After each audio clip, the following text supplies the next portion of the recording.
ኦራይት እንዴት ናችሁ? ይሄ ቀለም አካዳሚ ነው። ቀለም አካዳሚ ከ9ኛ ክፍል እስከ 12ኛ ክፍል የተለያዩ ሰብጀክቶች ላይ እንደዚህ አይነት ቪዲዮዎችን አዘጋጅቶላችኋል። እኔ ከጂኦግራፊ ጋር አብሬያችሁ ቆያለሁኝ።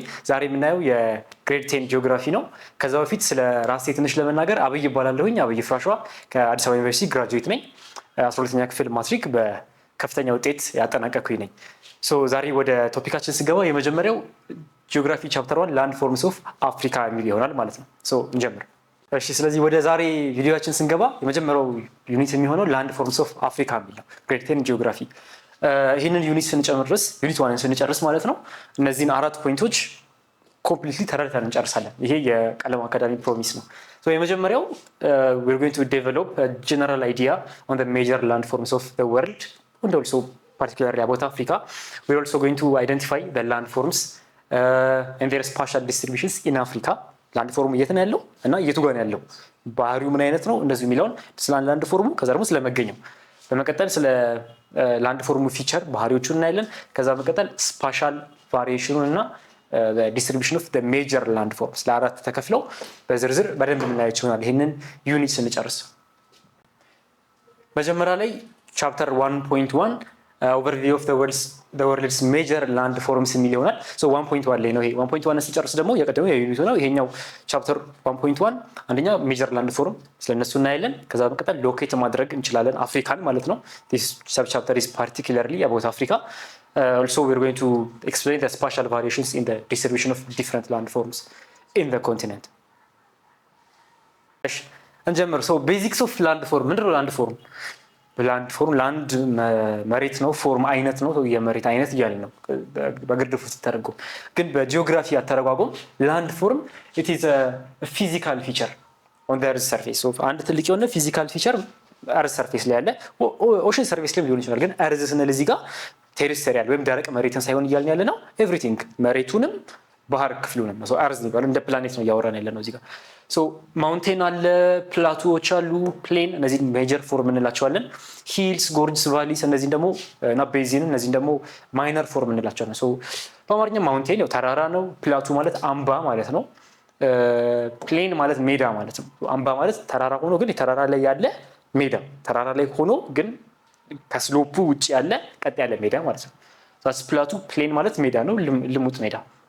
እነዚህ ሜጀር ፎርም ናቸው፣ ትልልቅ ፎርሞች ናቸው። የጂኦግራፊ ላይ ያሉን እና ላንድ ፎርም ላይ ያሉን ትልልቅ ፎርሞች። ሌላኛው ሂል ነው፣ ጉብታ ነው። ጎርጅ ማለት ገደላማ ሸለቆ ነው። ቫሊ ማለት ደግሞ ሸለቆ ነው። በአንድ ተራራና በሌላ ተራራ መሀል ያለ ዝቅታ ቦታ ማለት ነው። አንድ ተራራ አልቆ ሌላ ተራራ ሲጀምር መሀል ላይ ያለው ቫሊ ይባላል። እሱ ተራራ ደግሞ አስተላለቁ እንዲህ በስሎፕ ቀስ እያለ ካልሆነና ኢሚዲየትሊ መተው ተራሮቹ ልቅ የሚሉ ከሆነ በሁለት ቦታዎች መሀል ያለ ከሆነ ጎርጅ እናየዋለን እሱ። እና ቤዚን ማለት ደግሞ የውሃ ፍሰት፣ የውሃ መሄጃዎች ማለት ነው። ቫሊ ግድ ውሃ ያለው ነው ማለት አይደለም። በሁለት ተራራዎች መሀል ያለ ዝቅታ ቦታ ነው። ሸለቆ ውሃ ላይኖረው ይችላል። ውሃ ካለው ቤዚን እንለዋለን፣ አጠገቡ ተራራ ቢኖርም ባይኖርም። እነዚህ ጀስት ኢንትሮዳክሽን ነው። ላንድ ፎርም ምንድን ነው? ፊዚካል ፊቸር ነው። አይነቶች ውስጥ ሜጀር እና ማይነር ተብለው እነ ተራራ እነ ሸለቆ እንደዚህ። ኦኬ በምስል ስናያቸው ፕሌን ማለት ገላጣ ሜዳ ነው፣ ቀጥ ያለ ሜዳ ነው። ሰፊ ሜዳ ምንም የለም፣ የሚታይ አይን ውስጥ የሚገባ ምንም ፊቸር የለም፣ ልሙጥ ቦታ ነው። ፕላቱ ማለት ደግሞ አምባ ነው፣ ተራራ ነው ግን አለው ቀጥ ያለ ቦታ፣ አምባ ይባላል። ይሄንን ለጦርነት ወይም እንደ እስር ቤትም እንደምንም በፊት ጊዜ ይጠቀሙታል። ከፍታ ቦታ ስለሆነ ለተለያዩ አገልግሎቶች መዋል ይችላል። ሌላኛው ማውንቴን ነው። ማውንቴን አይ ቲንክ ክሊር ከፍታ ቦታ ነው፣ ስሎፖች ያሉት ከሁሉም ፊቸሮች ከፍ ብሎ የሚታይ ከላንድ ከዚህ ጋር ከፕሌንም ሆነ ከፕላቱ ወይም ከሜዳም ሆነ ከአምባ ከፍ ብሎ የሚታይ ላንድ ፎርም አይነት ነው ተራራ። ኦኬ ከዛ ቀጥሎ ማይነር ፎርሞቹ ደግሞ እነቀደሞች ያየናቸው ሜጀር ፎርም ናቸው። እነዚህ ማይነር ፎርም ናቸው። ቫሊ እና ጎርጅ። ቫሊ ማለት ይሄኛው ነው፣ መሀል ላይ ውሃ ቢኖርም ባይኖርም፣ ኢንዲስ ኬዝ ውሃ አለን። ተራራው ቀስ ብሎ ስሎፒ ነው የሚያልቀው፣ ጀንትሊ ነው እየወጣ ያለው። እዚህ ጋርም እንደዛው። ከዛ ላይ መሀል ላይ ውሃ አለ። ውሃ መኖሩ አይደለም ቫሊ ያስባለው፣ ግን መሀል ላይ ዝቅ ያለ ቦታ መሆኑ በሁለት ከፍታ ቦታዎች መሀል ያለ ቦታ ምን እንላለን? ኢኮሊት ቫሊ። ከማይነር የጂኦሎጂክ ወይም ጂኦሜትሪክ ላንድ ፎርሞች መሀል አንዱ ነው። ይሄኛው ደግሞ ጎርጅ ነው። እንደምታዩት ሁለቱ የሚያመሳስላቸው ነገር ምንድን ነው? ይሄኛውም በተራራ መሀል ነው ያለው፣ ከሁለት ተራሮች መሀል። ይሄኛውም ከሁለት ተራሮች መሀል ነው ያለው። የሚለየው ከተራሮቹ መሀል ያሉበት ሁኔታ ነው። ይሄኛው ቀስ እያለ ስሎፕ የሚያልቅ፣ ይሄኛው ደግሞ አብራፕትሊ የሚያልቅ ነው። ጎርጅ እንለዋለን ወይም ገደላማ ሸለቆ እንለዋለን በአማርኛ።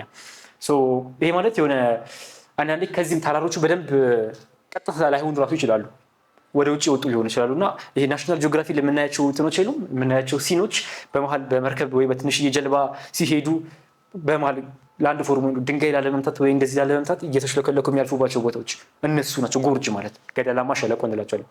ቀጥታ ነው የሚያልቀው ተራራው፣ አብራፕትሊ ነው የሚያልቀው፣ መሀል ላይ ነው ሎላንድ ዝቅተኛ ቦታ ያለው ጎርጅ ቫሊ። እነዚህ ማይነሮች ናቸው ማለት ነው። አየን ይሄ ሜጀር ነው ይሄ ማይነር ነው። ላንድ ፎርም ማለት ይሄ ነው አለን። ምንድነው ላንድ ፎርምን የሚፈጥረው ምንድነው? ይሄንን 9ኛ ክፍል ላይ 9ኛ ክፍል ዩኒቱ አለ ያለ ታስታውሳላችሁ ብዬ አስባለሁኝ። ቴክቶኒክ ፕሌት ሙቭመንት ነው የላንድ ፎርሞችን ክሬት የሚያደርጋቸው። ላንድ ፎርሞች የሚፈጠሩት በቴክቶኒክ ከመሬት በታች ባሉ ሙቭመንቶች። እነሱ ሙቭመንቶች ኤንዶጄኒክ ወይም ኤግዞጄኒክ ሊሆኑ ይችላሉ ብለን አይተን ነበረ። ማስታወስ የምትፈልጉ ከሆነ ምናልባት እሱን ቪዲዮ ተመልሳችሁ ማየት ትችላላችሁ። ቴክቶኒክ ፕሌት ማለት የመሬት ሰርፌስ አለ፣ ከመሬት በታች የተለያዩ ሰርፌሶች አሉ። በእነሱ ሰርፌሶች ውስጥ የሚፈጠር ከመሬት በታች ያለ ኤነርጂ ኤንዶጄኒክ፣ ከመሬት በላይ ያለ ደግሞ ኤግዞጄኒክ ብለን የምንከፍላቸው። ኤግዞጄኒክ የምንላቸው ከመሬት በታች ያሉ ለምሳሌ ኢሮዥን ሊሆን ይችላል። አፈር መሸርሸር፣ ኃይለኛ ዝናብ ዘንቦ አካባቢውን አፈሩን ቢያጥበው በረጅም ዓመታት ውስጥ የአካባቢ ሁኔታ ይቀየራል አይደለም። እሱ ኤግዞጄኒክ ፎርስ ነው እና በወተር ምክንያት መጣ እንላለን። በንፋስ ምክንያት ሊሆን ይችላል። ኃይለኛ ንፋስ ነፍሶ አካባቢ ላይ ያሉ ዛፎችን ቢያወድም በሱ ምክንያት የሚፈጠረው ቼንጅ ኤግዞጄኒክ።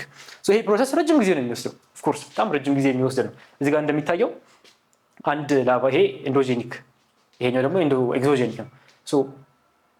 ከታች መጥቶ ከመሬት ኮር መጥቶ እስከ ወጥቶ ከክረስቱ ላይ ወጥቶ እንዲታይ በጣም ረጅም ጊዜ ይፈልጋል። ኤነርጂ ከስር ያለው ኤነርጂ ረጅም ጊዜ ተብላልቶ ምናምን የሚወጣ ፎርስ ነው። ኤግዞጄኒክን ቢሆን ኢፌክቱን ቶሎ ነው እንጂ ኤነርጂውን ቶሎ ነው እንጂ ኢፌክቱን ለማየት ረጅም ጊዜ ይወስዳል። በአንድ ቀን በዘነበ ዝናብ ብዙ አደጋ አይከሰትም። አደጋ ሊከሰት ይችላል፣ ግን ሲግኒፊካንት የሆነ ጂኦግራፊክ ቼንጅ ሊያመጣ የሚችል ላንድ ፎርሙን አፌክት ሊያደርግ የሚችል ቼንጅ ብዙ አይኖርም። ከረጅም ዓመት የመጣ አዳፕ የሆነው ኢፌክት ነው ማለት ነው።